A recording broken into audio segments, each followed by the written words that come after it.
Magandang gabi mga masters, bali ngayon po ay 4 na videos po ma-upload ko po sa aking YouTube channel. Tama nga mga masters, 4 na videos nga po ang ma-upload ko po. Yon, what's up mga masters? Nandito na naman tayo sa panibagong araw, panibagong kabanata na naman ang pagsasama-samahan natin ngayon guys.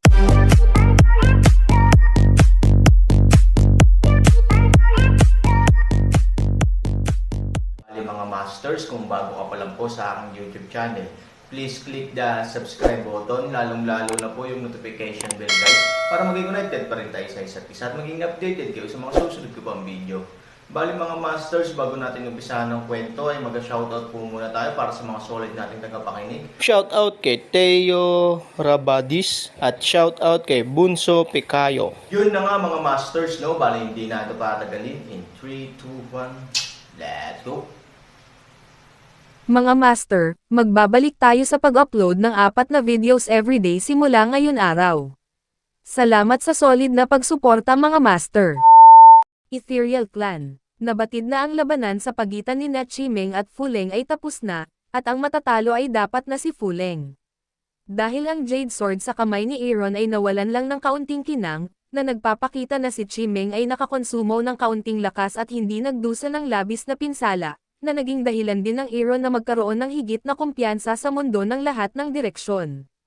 Kung hindi man lang kayang harapin ni Chimeng ang mga taong pumupunta sa mundo ng Xuanyuan, hindi na kailangang isipin ng Aaron ang pagpunta sa mundo sa lahat ng direksyon. I didn't expect na ang isang sword spirit ay maaaring maging kalaban ng malalakas sa mundo.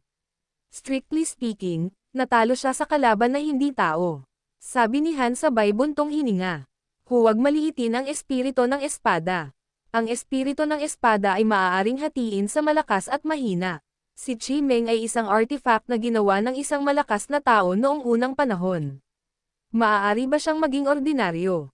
Tingnan ng Aaron ilang maliitin ang kahulugan ng panaginip ng Chi, hindi mapigilan ni Linlong na sabihin. Ito ay hindi isang simpleng bagay. Ayon kay Linlong, hindi hihigit sa 5 tao ang may sword spirit sa buong mundo, at ang kanilang sword spirit ay hindi may kukumpara kay Chimeng. Bakit hindi buhay si Panguax? Ang Aaron ay mahusay sa mga kakaibang bagay. Sa prinsipyo, ang Panguax, bilang pinakamatibay na artifact sa mundo, ay dapat ding maging isang buhay na nilalang. Ang tanong na ito ay naguguluhan sa akin, ngunit kahit na walang buhay na nilalang, ang Pangupalakol ay sapat na malakas. Ano ang gusto mong gawin dito? Sabi ni Linlong. Curiosity lang. Basta casual lang. Pagbalik ni Chimeng, pwede na tayong magplano na pumunta sa mundo sa lahat ng direksyon, para masaya ka. Sabi ni Aaron. Likas na tuwang-tuwa si Linlong. Kung tutuusin, matagal na siyang naghihintay, at ngayon ay may pagkakataon na rin siya. Gayunpaman, sa kasalukuyang lakas ni Linlong, hindi magagawang iligtas ang lahi ng dragon. Bagamat nasa kanya ang puso ng lahi ng dragon, wala siyang kapangyarihang palayain ang buong lahi. Ang dahilan kung bakit ito ay sabik na bumalik sa mundo ng lahat ng mga direksyon ay nanais nitong baguhin ang isang mas mahusay na kapaligiran sa paglilinang. Ang cultivation power ng Dragon Family ay nagmumula sa puso ng Dragon Family. Gayunpaman, ang lakas ng puso ng pamilya ng Dragon ay nakasalalay pa rin sa pagsipsip ng aura ng langit at lupa. Ang aura ng langit at lupa sa octagonal na mundo ay halatang mas malakas kaysa sa Xuanyuan world. Sa makatuwid, ang paglilinang sa octagonal na mundo ay makakakuha ng 2 beses sa resulta sa kalahati ng pagsisikap para kay Linlong.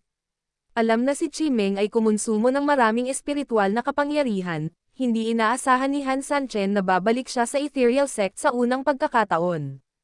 Pagkaraan ng 3 araw, hindi na hinintay ni Han si Chimeng, ngunit nakakita siya ng isang matandang kakilala, na nagparamdam sa kanya ng kakaiba. Ang matandang kakilala na ito ay si Yuaxia. Ngunit kilala siya ni Aaron, ngunit hindi naaalala ni Ivory na nakilala namin si Aaron. Noong una kaming nagkita, ipinakita ni Yuaxia ang paggalang sa Aaron. Bagamat bata pa si Aaron at hindi karapat-dapat sa kanyang pagkamangha, hindi nang ahas si Yuaxia na pabayaan siya dahil sa paliwanag ng emperador. Excuse me, Aaron ka ba? Tinanong ni Yuaxia si Aaron. Tumingin si Aaron kay Lin nang may pagdududa. Si Chimeng lang ang nakakaalam na siya ay nasa ethereal sect. At ang buwan ay lilito dito, Dapat Chi panaginip nagsiwalat ng kanyang impormasyon. Bakit mo ako pinupuntahan? Aaron nagtatanong, sa puso hulaan mahirap ay Chi panaginip kung ano ang aksidente.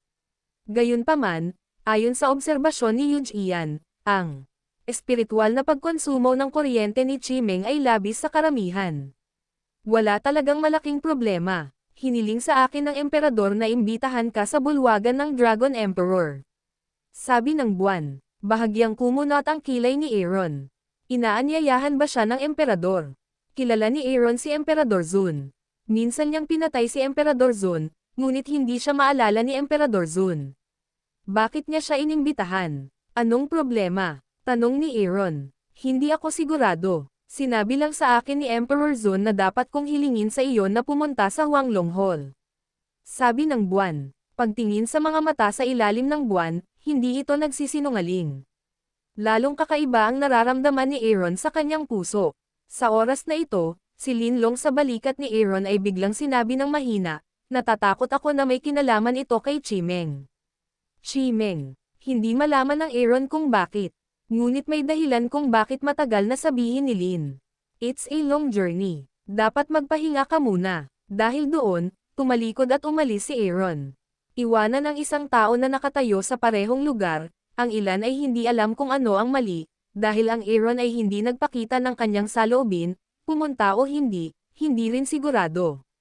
Bakit mo sinasabing may kinalaman ito kay Chi Meng? Pagkatapos maglakad ng malayo, tinanong ni Aaron si Lin. Hula ko lang. Sa tingin mo ba gustong-gusto mong kontrolin si Chi Meng? Tinanong ni Linlong si Aaron. Si Chi Meng ay dating magic weapon ng sinaunang malakas. Kahit na gusto niyang makahanap ng ibang master, siguradong malakas siyang henerasyon. Naturally, hindi siya papayag na kontrolin ng Aaron. Nilinaw din ni Chi Meng na ang Aaron ay isang basura lamang sa kanyang isipan. Paano siya time na sumuko sa Aaron? Hindi ko sinasadya. Sabi ni Aaron, maaaring isipin na gustong gamitin ni Chi Meng si Emperador Zun para harapin ka, o bawiin ang kanyang nomenan para mawala sa iyong kontrol, sabi ni Linlong. Biglang natauhan si Aaron. Bagamat nang huhula lamang si Linlong, umiiral ang posibilidad na ito. Gayunpaman, may tanong pa rin si Han tungkol dito. Dahil gustong gawin ito ni Chi Meng, bakit pinili niya si Emperor Zun sa halip na si Fu Leng? Dapat mong malaman na ang Aaron, bilang isang makapangyarihang tao sa mundo ng Xuanyuan, ay ganap na walang talo sa mundo ng Xuanyuan. Walang lakas si Emperor Zun para harapin siya. Bago ang kanyang muling pagsilang, isang beses na pinatay ni Aaron si Emperador Zun, ngunit sa oras na iyon, si Aaron ay hindi talaga isang makapangyarihang tao sa banal na kaharian. Bakit gusto niyang makipagkamay kay Emperador Zun imbes na tulungan ako?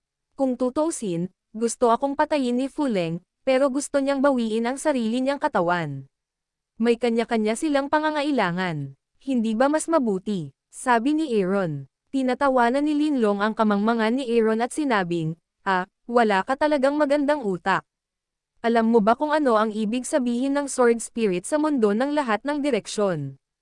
Ang pinakamataas na sandata. Walang pag-aalinlangan ang Aaron. Oo, ang supreme magic weapon. Kung ipapaalam mo kay Fu Leng na si Chi Meng ay isang sword spirit, sa tingin mo ba ay makikipagtulungan lang si Fu Leng? Tiyak na iuulat niya ang pulso ni Fu sa unang pagkakataon, at tiyak na hahayaan ng pulso ni Fu ang mas malakas na tao, pumunta sa mundo ng Xuanyuan at supilan ito sa pamamagitan ng puwersa. Bagaman makalayo si Chi Meng sa iyo, mahuhulog siya sa kamay ng ibang grupo ng mga tao. Natural, ayaw niya. Makatwiran din ang paliwanag ni Linlong. Kahit na ang mga tao sa pamilya ni Fu ay magiging mas mahusay kaysa sa Aaron, mayroon pa ring malaking agwat sa pagitan nila at noong sinaunang panahon. Si Chi Meng ay natural na hindi tumitingin sa mga taong iyon. Ngunit hindi ko kalaban si Emperador Zun. Hindi man lang siya kumpay ng kanyan. Sabi ni Aaron, nagtataka din ako kung bakit nito ginagawa ito, ngunit hindi lang ito dapat umasa kay Emperador Zun, dapat may iba pang paraan para makitungo sa iyo. Pagkaraan ng ilang sandali ng pag-aalinlangan, nagpatuloy si Linlong, ngunit kung gusto mong malaman ang tiyak na sitwasyon, natatakot ako na maaari ka lamang pumunta ng personal. I'll go as soon as I go. Natatakot ba ako sa Emperador? Sabi ng Aaron. Para harapin si Fu Leng, ang Aaron ay may tiyak na takot, Huwag maglakas loob na magpakita sa harap ni Fuleng, iyon ay dahil ang lakas nila ni Fuleng ay wala sa parehong antas. Ngunit ngayong patay na si Fuleng, walang pag-aalinlangan ang Aaron. Bagamat malakas si Chimeng, natural itong pinipigilan ng Panguax, kaya ang lakas nito ay walang kabuluhan hanggang Aaron. Sa harap ng Yuexia, masayang nagtanong si Aaron, kailan ka magsisimula? Sa harap ng biglaang pagbabago ng isip ni Aaron, medyo kakaiba ang pakiramdam ni Yuexia, ngunit ang kanyang gawain ay anyayahan si Aaron sa Huanglong Hall. Dahil ang Aaron ay nangako na pupunta, ang dahilan ay hindi na siya ay nagkakahalaga ng pag-aaksaya ng enerhiya upang hulaan. Kung maginhawa, maaari tayong magsimula ngayon. Sabi ng buwan, mauna ka na, susundan kita. Sabi ni Aaron, sa pagkakataong ito sa Huanglong Hall, ang susunod na biyahe ng Aaron ay malamang na direktang pumunta sa mundo. Kaya't kailangan niyang pumunta muli sa lungsod ng Longyan at magpaalam kay Moyang at sa iba pa. Matapos bawiin ang warrant of arrest ni Aaron, ang tatlong lalaki sa Moyang ay hindi na nag-aalala tungkol sa Aaron. Si Dao 12, na nag-aalala at kahit na gustong tumulong sa Aaron, ay huminahon sa wakas. Kung hindi dahil sa panghihikayat ni Moyang at Liu Fang, ang Dao 12 ay umalis sa lungsod ng Longyan upang hanapin ang Aaron. Matagal ko nang sinabi na ang Aaron ay may kakayahang lutisin ang mga problemang ito. Hindi ka pa rin naniniwala. Sa kabutihang palad, hindi ka dumating para manggulo, kung hindi. Baka hindi ito malutas ng ganoon kabilis. Sabi ni Moyang sa 12 espada. Hanggat okay lang ang Aaron, walang pakialam ang Dao 12 na sadyang ilibing ni Moyang. Kaya kailangan nating maging mas malakas sa lalong madaling panahon upang matulungan siya. Sabi ni Dao 12, ito ang karaniwang layunin ng tatlo. Gayunpaman, kumpara sa Dao 12, sina Moyang at Liu Fang ay mas may kamalayan sa sarili. Alam ng kanilang mag-asawa na ang bagay na ito ay apurahan, at sa kasalukuyang estado ng Aaron, hindi sila makakahabol sa isang sandali at kalahati. It's a good thing to have this heart, but we still have to measure our ability. If we want to help him, we have to be in what realm, and what realm we are now. Walang magawang sabi ni Moyang. Batid pa rin ni Dao 12 ang sitwasyong ito, kaya sinabi rin niyang gawin ang kanyang makakaya. Anong puso ang maganda? Sa oras na ito, ang boses ni Aaron ay lumabas sa pinto. Tatlong tao ay isang leng sa una, pagkatapos ay lahat ay tumakbo patungo sa pinto.